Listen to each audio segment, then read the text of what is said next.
Hebreos capítulo 11, versículo 20 hasta el versículo 22. Dice así: Por la fe, Isaac bendijo a Jacob y a Esaú acerca de las cosas futuras. Por la fe, Jacob al morir bendijo a cada uno de los hijos de José y adoró apoyando en su bastón. Por la fe, José al morir mencionó la salida de los israelitas y dio orden acerca de sus huesos. No hay mucho detalle de lo que hicieron por la fe, pero aquí hay tres historias impresionantes. Comienza con Jacob o Isaac, continúa con Jacob y culmina con José. Tenemos que hablar de estos tres personajes de manera agrupada porque aquí hay algo en común que ellos tienen. Y es que los tres miraron el futuro que todavía obviamente estaba solo en promesas, contemplaron por la fe. Ellos vivían disfrutando el presente, pero anhelando el futuro. Y ese futuro ellos lo expresaron a través de bendiciones y pedidos que ellos hacían. Bueno, entonces ya nosotros hemos hablado aquí que en esta lista, en esta galería de fe que aparece en Hebreos 11, cada personaje tiene para mostrarnos qué cosa es lo que significa confiar en Dios. No es solamente decir creo o confío, tiene que ver con acciones. Abel nos enseña cómo adorar correctamente, Enoc nos enseña cómo andar con Dios, y Noé nos enseña cómo trabajar para Dios. O sea, fe es acción. Luego vimos que Abraham me enseña que confiar en Dios representa también que nuestra fe es probada. Y las pruebas siempre se superan cuando se confía en las promesas. Olvida las promesas de Dios, toda prueba va a destruir en lugar de construirte. Pero después de mencionar estos personajes, coloca tres en secuencia: Isaac, Jacob y José. Muy bien. ¿Qué cosa tienen en común? Algo interesante. Mientras la fe mira en dos direcciones. Primero, hacia atrás, para poder agradecer todo lo que Dios ha hecho. Y la segunda dirección es que mira adelante, mira al futuro, teniendo la certeza de que Dios sigue al control, así como lo hizo en el pasado. La fe me lleva a mirar en dos direcciones. Fíjate una cosa. Nadie tiene certeza de futuro si no recuerda lo que Dios hizo en el pasado. El problema es que nosotros miramos el pasado solamente nuestras heridas y nuestros fracasos. El problema es que nos quedamos en el pasado por nuestros errores. Lo ideal sería mirar al pasado por la manera como Dios nos ha conducido. De dónde Dios te sacó, de qué manera Dios te libró, de qué cosas Dios te ayudó. Entonces, esa es la convicción en el presente de decir, duermo tranquilo. Dios ya estuvo conmigo allá. Si Dios estuvo en el ayer, estará en el mañana. Y con certeza está en el hoy, en el presente. Entonces yo no tengo nada que temer. Dios que me guió en el pasado, me guiará en el futuro. O sea, Dios está al control. El problema es que nos olvidamos de las cosas que Dios ha hecho y dudamos de las cosas que Dios hará. Bueno, ¿qué me enseñan entonces Isaac, Jacob y José? Isaac, Jacob y José me enseñan a no vivir afanándome en el presente, porque yo tengo un Dios que tiene el control del futuro. ¿De qué manera? Vamos entonces a analizar de manera brevísima, obviamente, la vida de estos tres personajes. Comencemos por Isaac. Isaac tuvo dos hijos, Jacob y Esaú. Los dos nacieron de una manera peculiar, única. Uno agarrando el talón del otro. El primero que nació fue Esaú, el segundo fue Jacob. Se dice que desde el vientre de la madre ya se disputaba una lucha entre estos dos hermanos. ¿Qué tipo de lucha? Pues luego vamos a ver que en la vida ellos nos van a mostrar lucha por la primogenitura, por los privilegios, por las bendiciones, en fin. Así como estos dos luchaban desde el vientre, también cuando estos ya nacieron, los padres tenían cada uno un hijo favorito. Esaú era el hijo favorito de mamá, o Jacob era el hijo favorito de mamá, y Esaú el hijo favorito de Isaac. Antiguamente, y yo creo que esta es una costumbre que no debe perderse, es que los padres tenían esa peculiaridad de poder actuar como ciertos profetas, en el sentido de poder bendecir a sus hijos. La mayor bendición, obviamente, se llevaba el hijo mayor. Obviamente que ahora ya no existe este tipo de práctica, pero en ese tiempo, cuando el padre daba la bendición prediciendo el futuro, eso se cumplía. ¿Y de qué manera lo hacían? No confiando en su instinto, no creyendo en su sabiduría, sino ellos creían que cada palabra de bendición venía de parte de Dios. Entonces el padre creía que así sería y los hijos que escuchaban la bendición creían que así acontecería. Llegó el momento, Isaac ya estaba anciano y estaba ciego también, había perdido la vista, donde él quiere dar la bendición, obviamente, al primogénito.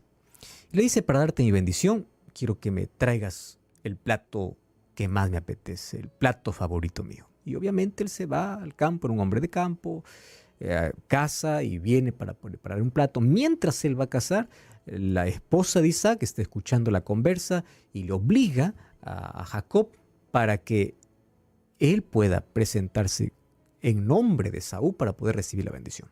Jacob no quería, pero es insistencia de la madre. Finalmente la historia dice que Isaac al comienzo parece que se dio cuenta porque había una diferencia enorme. Uno era velludo, el otro era lampiño, uno tenía mucho vello, el otro no. Sin embargo, lo que hizo la esposa de Isaac para poder disfrazar a Jacob es colocarle la piel de los cabritos que había matado y cubrirlo los brazos. Entonces cuando tocó los brazos, Isaac tocó el vello y dijo, bueno, sí, probablemente eres tú, pero la voz no me convence, la voz parece de Jacob. Terminó de comer y bendijo a Jacob. Cuando ya Jacob recibió la bendición, llegó Esaú. Padre, aquí está tu plato favorito, pero ¿cómo es posible? Alguien vino antes que tú. Esa es la respuesta que le dio Isaac. Esto está en Génesis capítulo 27, a partir del versículo 26 en adelante está toda la historia. Alguien vino antes que tú y tomó tu bendición. Fíjate una cosa. ¿Qué cosa es lo que le estaba diciendo Isaac? Número 1. ¿Por qué Isaac no pudo decir, bueno, todo lo que dije para Jacob no será así? Entonces, todo lo que dije para Jacob, te lo voy a repetir a ti. No hizo eso. ¿Por qué razón? Aquí viene lo importante. Isaac reconoció que si las bendiciones prediciendo el futuro venían de Dios, no podían equivocarse. No se podía alterar.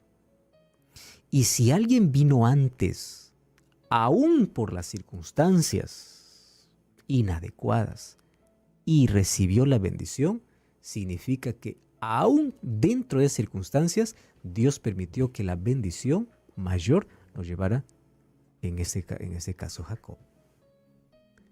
¿Qué cosa reconoció Isaac? ¿Me equivoqué? Yo pensé que porque tú eras el primogénito, eras el más fuerte, necesitarías la mayor bendición. Pero yo no puedo alterar. A ti te voy a bendecir de otra manera, pero la bendición lo llevó Jacob. ¿Qué cosa es lo que creía Isaac? Isaac creía que Dios conoce el futuro. Y si Dios conoce el futuro, ya habló a través de él lo que sucedería con cada uno de sus hijos. ¿Qué cosa me enseña la fe? La fe me enseña a ver que Dios tiene el control del futuro y que Isaac creyó en que cada palabra que le expresó para sus hijos venía de parte de Dios. Dios así bendeciría a cada uno de sus hijos. Pero los seres humanos, obviamente, queremos bendición o bendecir de acuerdo a nuestra perspectiva.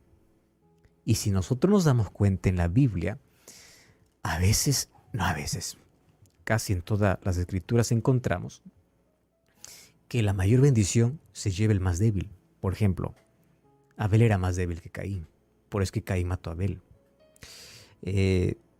Esaú era más fuerte que Jacob, Jacob era el más débil. David era el más débil, era el más pequeño, era aquel que los hermanos incluso lo despreciaban, el último, aquel que cuida las ovejas. Nosotros vamos para la guerra, él no puede. En la guerra, pobrecito, que se quede con las ovejas. Nosotros somos los fuertes. Y cuando Dios comienza a elegir, no mira el más fuerte, mira el más débil. Un día Pablo se fue a Dios y le dice: Señor, quítame este aguijón de mi carne. Y la respuesta que le den en 2 Corintios 12:9 es: mira Pablo, el aguijón va a continuar contigo porque es lo único que te hace débil. Y quiero que sepas que en la debilidad está mi fortaleza. Entonces Pablo dice una cosa un poco incoherente, un poco difícil de poder entender. Por cuanto soy débil, entonces soy fuerte. Entonces uno dice: Pablo, defínete, ¿que eres débil o fuerte? No, yo soy los dos. ¿Por qué? Yo soy débil. La espina en mi carne me hace sentir débil, me hace ver que soy débil. Pero justamente en eso radica mi fortaleza, porque dejo de confiar en mí y comienzo a confiar en Dios. Mi debilidad, mi fragilidad, hace que yo no pueda confiar en mi capacidad, ni en mi argumento, ni en mi conocimiento, sino absolutamente en Dios. Y eso me hace fuerte, la debilidad me hace fuerte. Jacob era el más débil. Él no merecía tanta bendición ante la perspectiva humana. Pero ante la perspectiva divina, Dios, que miraba la fe y el corazón, era que a través de él incluso vendría el Mesías. Bueno, a través de la simiente de Abraham, ¿verdad? Ahora, ¿qué cosa es lo que aprendo de Isaac? De Isaac aprendo de que él tenía la completa seguridad que Dios conoce el futuro de cada uno de sus hijos. Y él no puede alterar el futuro porque Dios tiene el control del futuro y Dios sabe qué cosa es lo que va a suceder. Entonces, ¿qué cosa me enseña Isaac? Vive tranquilo. Dios está al control del futuro. Él sabe lo que viene. Él sabe lo que va a suceder. Entonces, tranquilo. Yo puedo equivocarme. Mi perspectiva puede estar equivocada. Yo puedo tener mi preferido, pero ¿qué voy a discutir a Dios? Dios sabe qué hacer. Dios conoce. Yo no voy a discutirle a Dios sobre el futuro. Él tiene el control del futuro. Eso me enseña Isaac.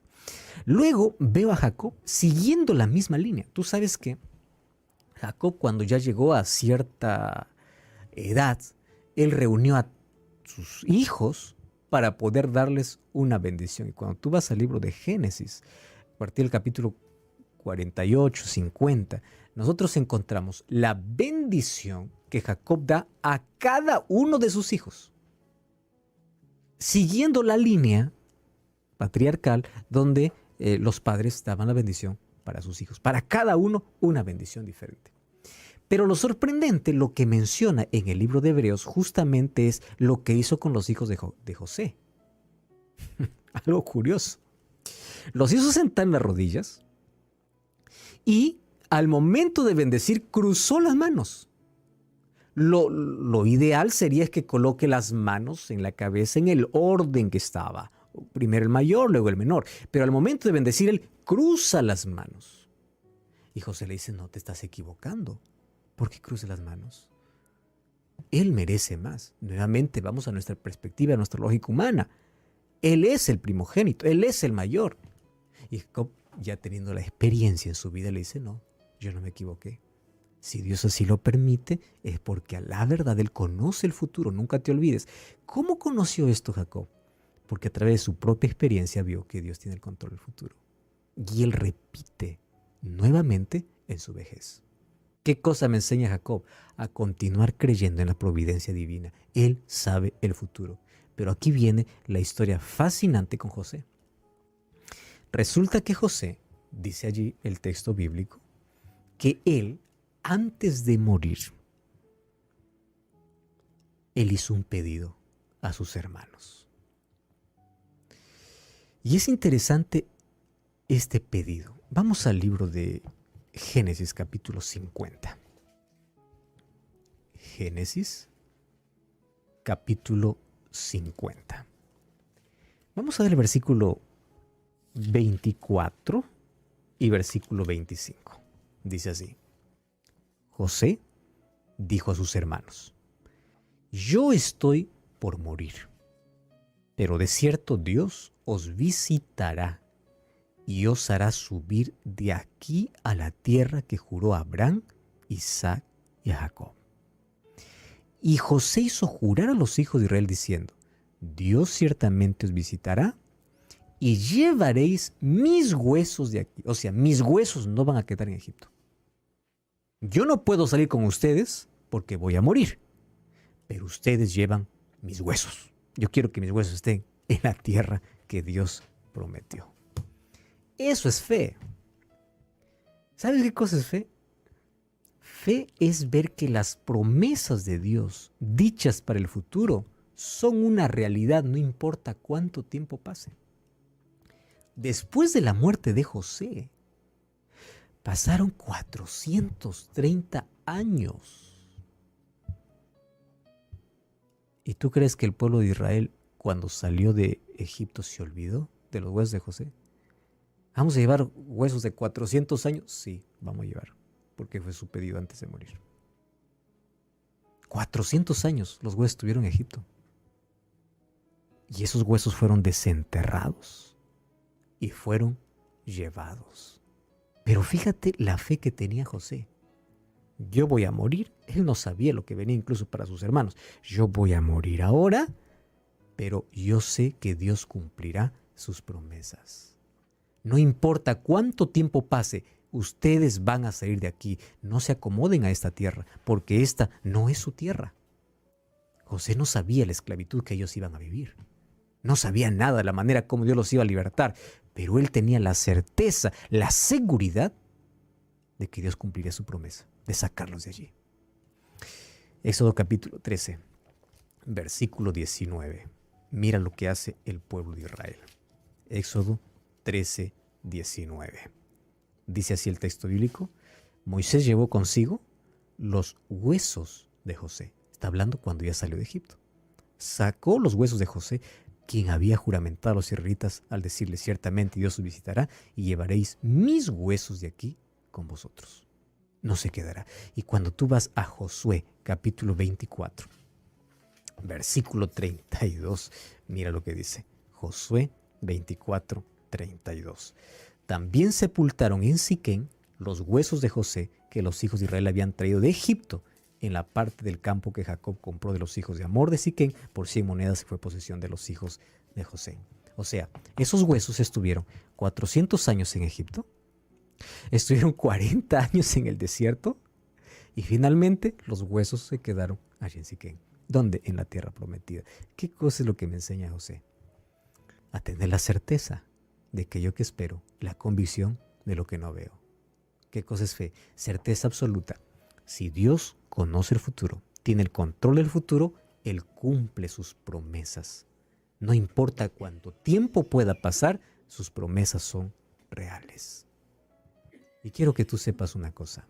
A partir de esta última reflexión de José, ha pasado mucho tiempo y nosotros sabemos de que Jesús va a volver a esta tierra.